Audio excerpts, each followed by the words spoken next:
Bom dia, boa tarde, pessoal. Tudo bem com vocês? Espero que todos vocês estejam muito bem, não só vocês, mas as famílias de vocês também, tudo bem? Professor Murilo falando aqui. Vamos então fazer aí mais uma semana de atividades, tá? Para quem vocês sabem, né, na verdade, semana passada nós fizemos um acordo, eu não enviei atividade semanal na terça-feira passada, para que os colegas que tivessem aí, estavam com atividades um pouco acumuladas, tivessem um tempo para realizá-las, para colocá-las em dias com mais fôlego, sem se sentirem aí assoberbados, né, com um acúmulo de atividades. Então dei esse tempo aí para que o pessoal pudesse colocar as coisas em ordem, tudo bem? E nessa semana então a gente retoma aí a nossa rotina de atividades semanais, ok? Só situando vocês então de um panorama geral aí daquilo que a gente vem fazendo desde que as aulas foram interrompidas, as aulas presenciais. Até o momento, pessoal, nós fizemos 5 atividades para entrega, tá? As primeiras 3 eu chamei de atividade 1, atividade 2 e atividade 3. E essas atividades foram aquelas que nós estávamos dialogando com aquilo que vínhamos já discutindo e aprendendo nas nossas aulas presenciais, ok?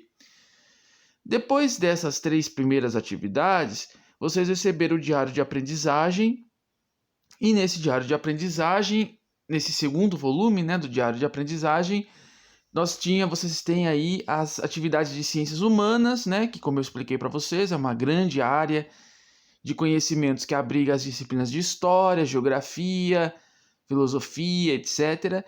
Então, nesse diário de aprendizagem, nós tínhamos 2 atividades de história, né? Uma que falava um pouco sobre a identidade dos povos indígenas e uma segunda atividade que falava sobre pessoas em situação de refúgio, né? Que a gente tem esse termo de refugiados. Desde então, eu preparei uma série de materiais para que vocês pudessem aprofundar os seus conhecimentos, tanto em relação aos povos indígenas, quanto em relação às pessoas em situação de refúgio, tá? Para amparar vocês na realização das atividades do diário de aprendizagem, tá? Não apenas para que vocês pudessem realizar essas atividades, mas também para que a gente se aprofundasse dentro desses assuntos, né? Porque senão ficaria algo muito superficial. Então, eu fiz esses movimentos, esses materiais, dialogando com as atividades do diário de aprendizagem. Agora, então, eu retomo as nossas atividades que nós interrompemos, então, desde que eu enviei materiais para ajudá-los no diário de aprendizagem, tá? Eu retomo aquelas atividades, por isso que eu estou chamando essa atividade aqui de atividade 4, porque nós paramos lá atrás na atividade 3, tudo bem? Então vamos lá. O mesmo esquema, nós vamos fazer uma leitura aqui em conjunto, né? E eu faço algumas pausas aí para explicar melhor, aprofundar melhor algumas ideias importantes aqui, tudo bem? Então o tema dessa nossa atividade dessa semana eu coloquei como história e tempo, como o ser humano se localiza no tempo, que era algo que nós já vínhamos discutindo anteriormente, tá? Então, o objetivo aqui é identificar diferentes formas de compreensão da noção do tempo e de periodização dos processos históricos, continuidades e rupturas. Então, vamos lá, pessoal, começar a leitura aqui. Nas últimas semanas, as atividades enviadas foram planejadas para apoiá-los na realização dos exercícios presentes no diário de aprendizagem. Para realizar aquelas tarefas, aprendemos mais sobre os povos indígenas e também sobre os refugiados. Mas, antes dessas atividades, estávamos aprendendo sobre a relação da história com o tempo. Se a história é o estudo do homem no tempo, uma pergunta que mobilizava nossos estudos era a seguinte: como o ser humano se localiza no tempo?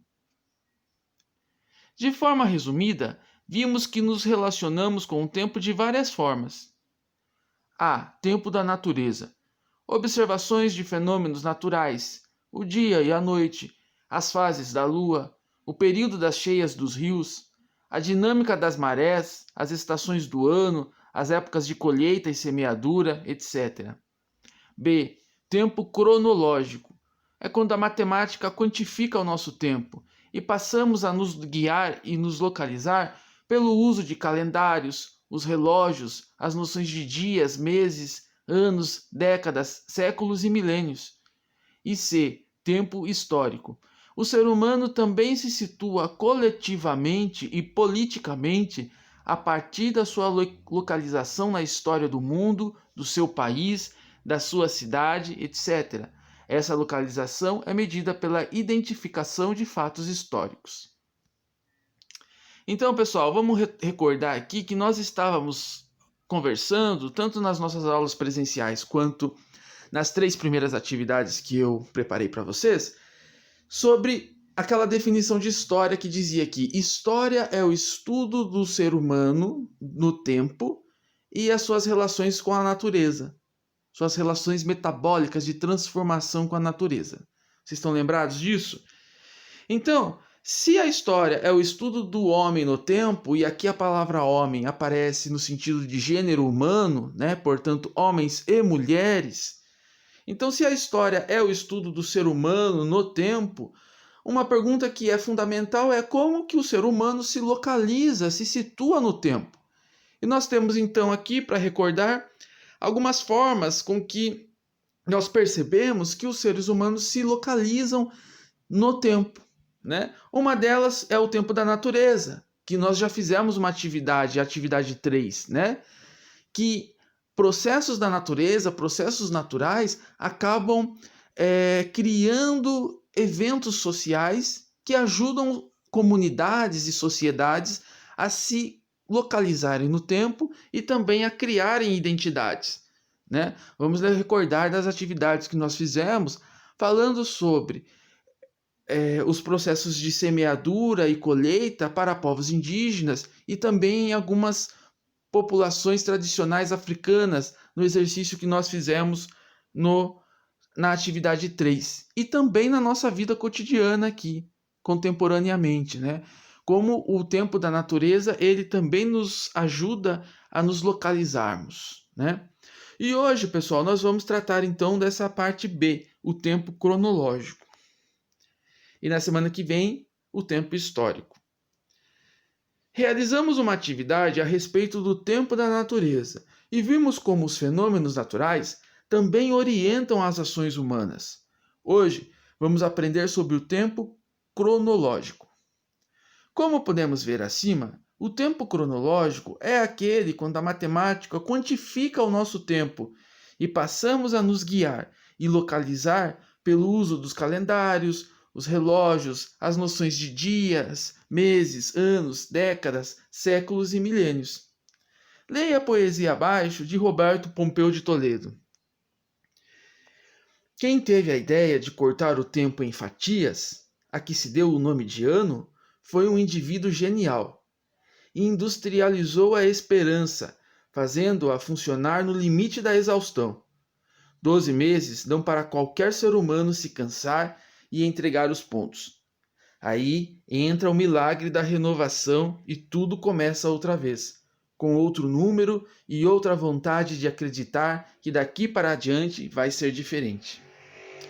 Olha só, pessoal, esse trechinho aqui, né, dessa crônica, que nós lemos, ela traz uma noção interessante sobre como o tempo cronológico ele nos ajuda a nos identificar, a nos localizar e também gera na gente sentimentos e expectativas. Não sei vocês ou os pais de vocês se estão comentando algo sobre isso, mas muitas vezes eu mesmo já falei isso, né? Não vejo a hora que esse ano acabe, né? A gente está diante de uma situação difícil, né, de risco para todos nós, fomos aí surpreendidos pela epidemia, então muitas pessoas têm dito isso, né, eu não vejo a hora que esse ano acabe, porque há uma ideia de que ao virar o ano, tudo isso que a gente está passando vai ficar para trás, como se nós fôssemos naturalmente superar esse momento difícil que estamos passando simplesmente pela virada do calendário. Quando na realidade nós sabemos que infelizmente não é bem assim, né? Nós vamos virar o ano e provavelmente ainda vamos conviver com essa situação, talvez e tomara de forma menos dramática, né, de maneira mais controlada, mas ainda vamos conviver com essa situação durante algum tempo. Mas a ideia de que quando vira o ano, quando vira o calendário, e essa virada de tempo tem o poder de deixar para trás algo que a gente quer superar, isso é uma demonstração de como o tempo cronológico, o tempo do calendário, ele gera nas pessoas uma expectativa, gera uma esperança. Converse com seus pais ou com seus responsáveis se de fato não existe essa ideia, né? Sempre que começa um novo ano, as pessoas renovam as suas esperanças, né? Não, esse ano vai ser diferente.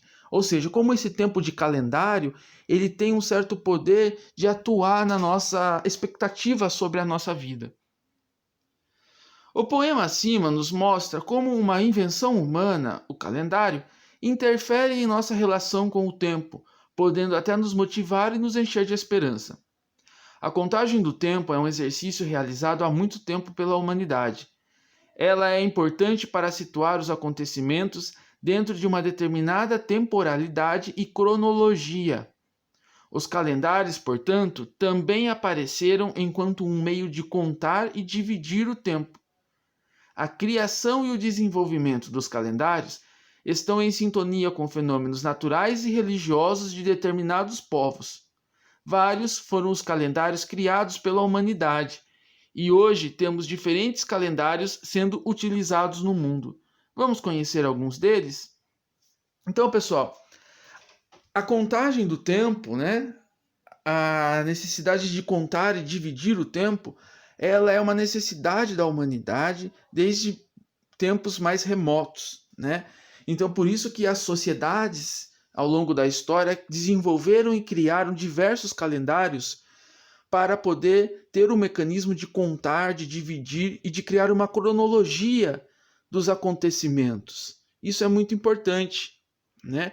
Você ter uma cronologia, você mapear os acontecimentos da vida das pessoas, da vida da sociedade, da vida de um país e da história da humanidade. Esses calendários, eles sempre vão dialogar, obviamente, com fenômenos da natureza, né? Por exemplo, a noção do ano, né? A contagem de um ano, ela não é algo simplesmente arbitrário, né? Ela está dialogando com um movimento de translação, né? Aquele período em que a Terra ela faz um contorno ao Sol, né? Que nós aprendemos nas disciplinas aí. E isso leva ao tempo de um ano, né? Então, o calendário ele necessariamente está pautado por fenômenos naturais, mas também está pautado pela religiosidade de diferentes povos que construíram diferentes calendários, tá? Hoje no mundo nós temos alguns calendários em uso, tá? Nós temos um deles que é o que é mais usado e a gente vai conhecer um pouquinho deles aqui. Vamos lá? Calendário gregoriano. É o calendário mais utilizado no mundo atualmente. Recebeu esse nome pois foi criado por iniciativa do Papa Gregório XIII em 1582, com o objetivo de corrigir o calendário anterior, chamado de Juliano, que continha 10 dias a mais que este novo e era utilizado em toda a Europa desde a Roma Antiga. É um calendário solar, isto quer dizer que ele leva em consideração o período em que a Terra contorna o Sol. Ele também é conhecido como o calendário cristão, visto que inicia a contagem do tempo a partir do nascimento de Jesus Cristo, que é considerado como o ano 1. Então, uma pausa aqui, rapidamente. Estou apresentando para vocês o calendário que se chama de gregoriano, ou também é conhecido como calendário cristão. Então, gregoriano porque quem tomou a iniciativa de reformular um calendário foi o Papa chamado Gregório. Então, gregoriano, para remeter a esse Papa, né? E ele foi criado, então, porque eles pretendiam corrigir essa diferença de dias, né, que havia entre o calendário que até então era usado, que se chamava de Juliano. Tá?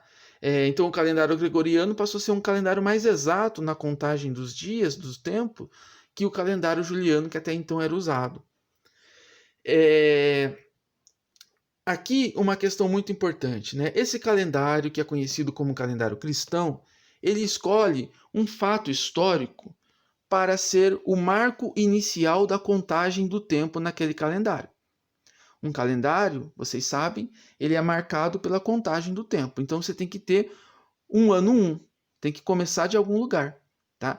E esse calendário escolhe o fato histórico do nascimento de Jesus Cristo para ser o ano 1 deste calendário, ou seja, o calendário cristão gregoriano começa a contar o tempo a partir do nascimento de Cristo. O nascimento de Cristo, então, é o ano 1 do calendário gregoriano. Retomando aqui, pessoal. Como ele é o calendário mais utilizado no mundo hoje, isso significa que o ano de 2020 representa 2020 anos do nascimento de Cristo.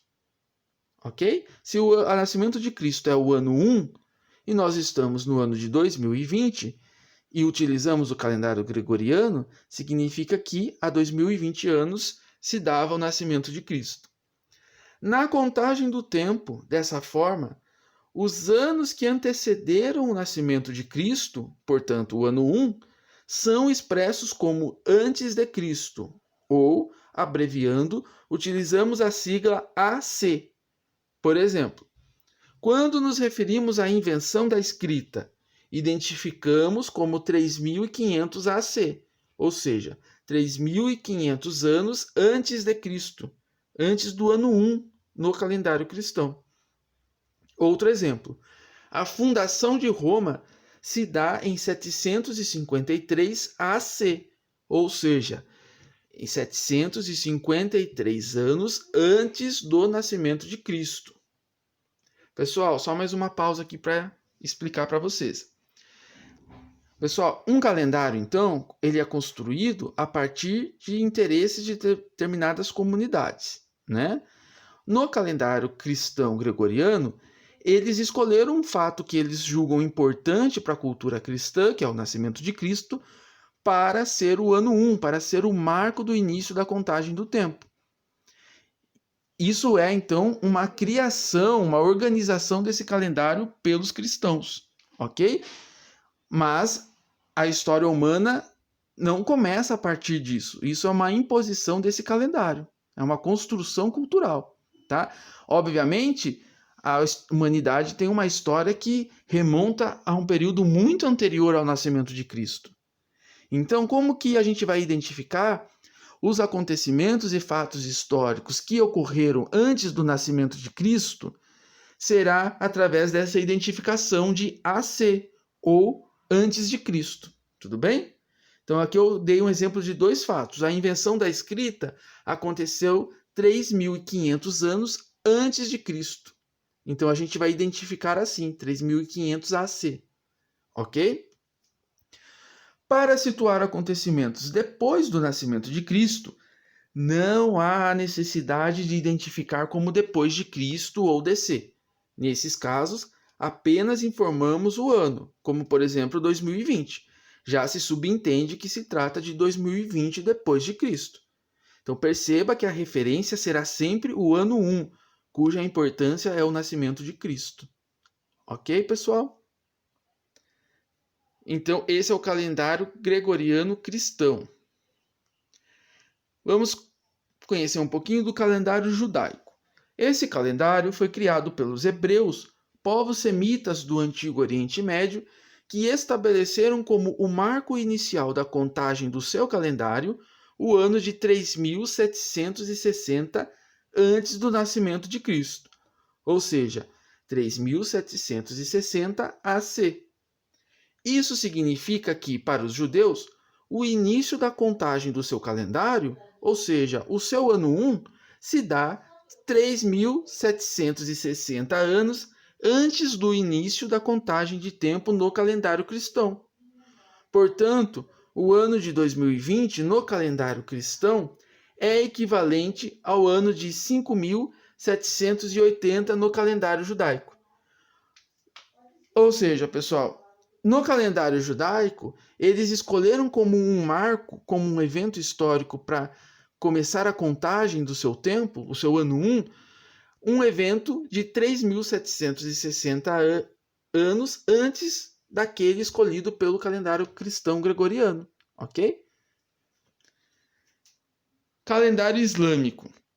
Já os povos que confessam a religião muçulmana começaram a contar o tempo em seu calendário a partir do ano 622 do calendário cristão. Neste ano, 622, ocorreu um fato importante e fundador da religião islâmica, que foi a saída de Maomé, grande líder muçulmano, da cidade de Meca para a cidade de Medina, que é a atual Arábia Saudita. Fato conhecido como Hégira, que significa fuga, exílio, em árabe. Isso quer dizer que, enquanto os cristãos contavam o ano de 622, este ano seria considerado o ano 1 pelo calendário islâmico. Então aqui nós temos um terceiro calendário que foi criado também para dialogar com a religiosidade dos povos muçulmanos, tá? Nesse calendário islâmico, eles escolheram um evento histórico importante para eles, para a religião deles, para que esse evento fosse o marco inicial do seu calendário, o seu ano 1. E esse fato foi aí a Hégira, né? A criação da religião muçulmana, quando Maomé sai aí da cidade de Meca para Medina, né? Faz essa travessia, tá? E isso aconteceu no ano 622 do calendário cristão. Então tem essa diferença. Existem outros calendários utilizados ao redor do mundo, como o calendário chinês e o calendário maia, que ainda obtêm uso cultural em sociedades tradicionais no interior da Guatemala. Por uma questão convencional, influenciada pelo poder econômico, político e cultural conquistado pela civilização europeia em boa parte do mundo, as relações entre as nações costumam pautar-se pelo uso do calendário cristão gregoriano, restringindo os usos dos demais calendários às festividades e cerimônias culturais e religiosas dos diversos povos. Então, vocês podem reparar que sempre quando começa um ano novo, há muitas reportagens, né? Falando, olha, começou o ano novo em fevereiro, vai começar o ano novo chinês, né? Porque os outros calendários são muito utilizados, tá? Ainda, mas no âmbito das relações internacionais, de um modo geral, ainda há a predominância do uso do calendário gregoriano cristão, muito por conta da influência da cultura cristã, sobretudo no Ocidente, né? Então, ok, pessoal. A quantificação e divisão do tempo ajuda o trabalho dos historiadores na classificação dos fatos e fenômenos históricos e na construção de uma linha do tempo histórica, que veremos melhor na próxima atividade. Por hoje, basta conhecermos as noções dessas divisões, tais como ano, que tem 12 meses, década, que são 10 anos, século, que corresponde a 100 anos, e milênio, que corresponde a 1000 anos. No trabalho do historiador, a contagem do tempo a partir dos séculos é fundamental para identificar os fatos históricos de média e longa duração. Por exemplo, a consciência de que vivemos em 2020, no final da segunda década do século XXI. Aqui, uma questão importante é identificar qual século pertence a determinado ano.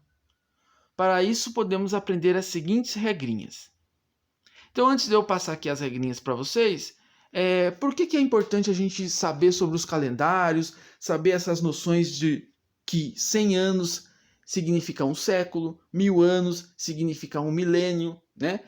10 anos corresponde a uma década. Porque quando a gente trabalha com história, no exercício da história, o historiador lida muitas vezes com fatos históricos muito distantes e também com fatos históricos muito longos, né? Então, como eu digo aqui para vocês, né, há fatos históricos de média e longa duração. A gente vai ver isso melhor na nossa próxima semana. Mas adiantando aqui, vamos pegar, por exemplo, a escravidão. Ela é um fato histórico que durou vários séculos. Então, ter a noção do século, do que é um século, né, de quais anos correspondem a determinado século, é fundamental para a gente aprender história, tá? Então é isso que eu quero passar um pouquinho hoje aqui para vocês. Como nós vamos identificar, pessoal, de que século pertence determinado ano? Ou ainda, como que nós vamos conseguir aprender quais anos correspondem a determinado século? Vamos ver juntos? Algumas regrinhas aqui, pessoal. A contagem de uma década ou de um século se inicia sempre pelo número 1 ou pelo número terminado em 1. Afinal de contas, nunca começamos nenhuma contagem pelo zero, né? Assim, o século 21, que nós estamos hoje, se iniciou em 2001 e não no ano 2000. A década de 2010 se iniciou no ano de 2011 e termina neste ano de 2020. No próximo ano, 2021, iniciaremos a contagem da década de 2020, que se encerrará em 2030. Então, aqui uma questão que às vezes as pessoas confundem muito, né? O início de uma década ou o início de um século.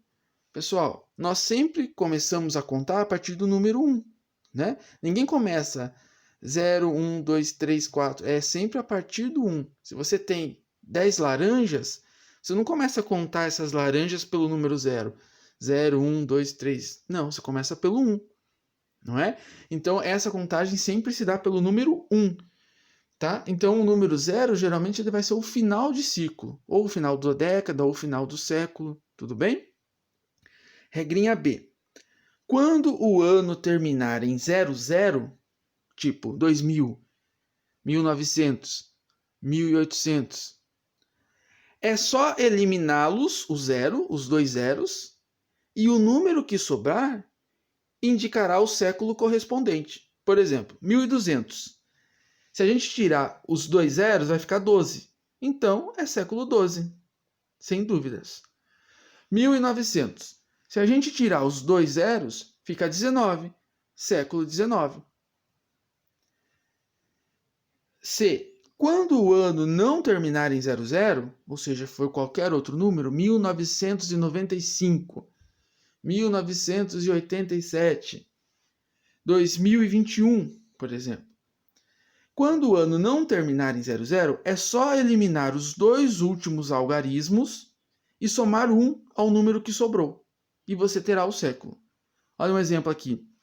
1995. Nós tiramos os dois últimos algarismos, né? O 95 ficou 19. Soma com 1 igual 19 mais 1, 20. Ou seja, 1995 pertence ao século 20. 2021, por exemplo. Tiramos o 21, sobrou 20. 20 mais 1, 21. Século 21. Né? Então percebam sempre que o século ele vai ser sempre um número a mais em relação ao algarismo que está sendo colocado ali quando não termina em 00. E outra dica importante, pessoal, os séculos eles são sempre representados pelos algarismos romanos, tá? É assim que usualmente se usa. Então aqui eu coloquei aqui uma comparação, né, entre os calendários judaico, o calendário cristão gregoriano e o calendário muçulmano. Vejam só, o ano 1 para o calendário judaico é a criação do mundo para os hebreus, que é 3.760 a.C. Eles começam a contar o tempo deles a partir desse fenômeno. O calendário cristão gregoriano, olha só, o ano 1 é o nascimento de Cristo, ou seja, muito depois do início da contagem do calendário dos judeus. Perceba aí, sempre procurem aí o ano 1. E no calendário muçulmano, o ano 1 deles é o ano de 622. Ok? Muito depois também do ano 1 do calendário cristão gregoriano. Ou seja, não existe um único calendário para todos os povos. Cada povo tem a sua forma de marcar o tempo, muito relacionado com a religiosidade. Então aqui algumas atividades que eu proponho para vocês, pessoal, mas para treinar mesmo, identificar os séculos e os anos. O primeiro aqui, identifique a qual século pertencem os anos abaixo. Então aqui eu coloquei uma série de anos e eu estou pedindo para que vocês identifiquem que século que pertence o ano de 1992, né? E aí vocês podem usar essas regrinhas que eu estou colocando aqui para vocês para fazer a identificação. No exercício 2 eu faço o contrário. Eu quero que vocês identifiquem quais anos pertencem os séculos abaixo. Eu até dei um exemplo aqui, ó, século XV. O século XV ele começou em 1401, lembra que sempre começa com 1, e foi até 1500. Em 1501 começou o século XVI. Ok? Então eu quero que vocês coloquem a quais anos pertencem o século X, o século XX, o século XIX, XVIII, XVI e XVII. Então você coloca o primeiro ano, que geralmente vai começar, que sempre vai começar num ano que termina com 1, e o último ano correspondente desse século, que necessariamente também vai terminar em 00. E aqui eu proponho também uma atividade, puxando o nosso livro, tá? Realize a leitura das páginas 11, 12, 13 e 14 do nosso livro de história e responda as questões da página 15, tá? Pessoal, a página 11, 12, 13 e 14 do livro parece muita coisa, mas não é. Ela vai estar reforçando esse assunto aqui que nós tratamos, tá? Então eu achei legal pedir para que vocês realizem a leitura e respondam as questões da página 15. Tudo bem, pessoal? Pessoal, estou à disposição de vocês para tirar as dúvidas, me procurem, tá? Muitos estão procurando, é para procurar mesmo, não tenham vergonha, não tem nada disso, tá? Se cuidem e, então, um bom dia aí para vocês. Um grande abraço.